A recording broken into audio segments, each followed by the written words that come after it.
as investing or financial, what comes to mind if a person's in their 20s? Somebody in their 20s, that's just investing basics 101. A lot of times questions we get from people in that area is, what do I do with my money? Especially those young professionals who are out making good money. They're not living paycheck to paycheck. They have money left over every month, and they've had the fun of the first 6 months of spending all of it and balling out and doing all that. Now they're like, okay, well. So wait 1 second. So for the older folks who are out there, not me, I'm good.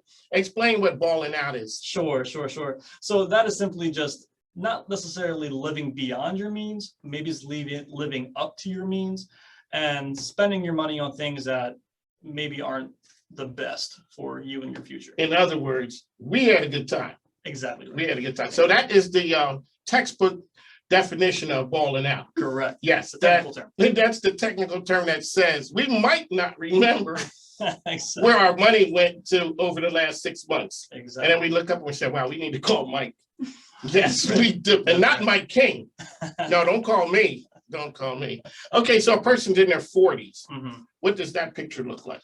Someone's in their 40s. That's when retirement is starting. Has panic started to set in yet or not yet? It's starting. It's starting.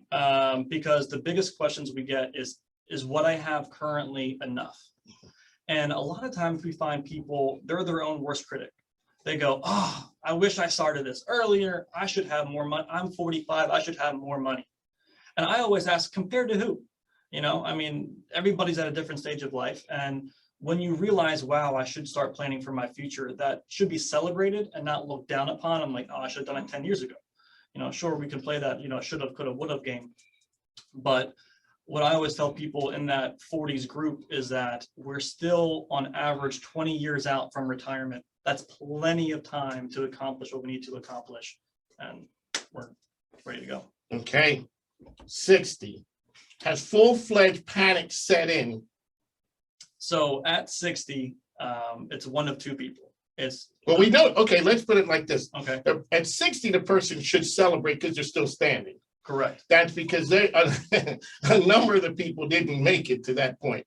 So you're clearly better off than those people who didn't make it. That's right. But now we have to look up and see where we are. So I'm 60 and I call up and the phone rings, ring. Right. What happens? So from there, it's, am I going to outlive my money that I already saved?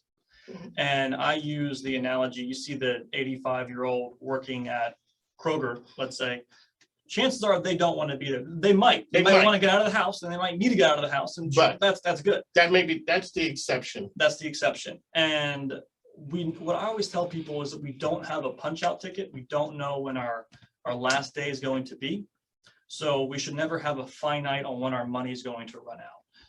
The perfect financial plan that, for an income planning, you spend your last dollar and the next day you pass away. And I mean, sure, that happens just by number's sake, but rarely does that happen. Right. So here you are. It's kind of like the Mickey Mantle thing. If I had known I was going to live this long, I would have took better care of myself. Right.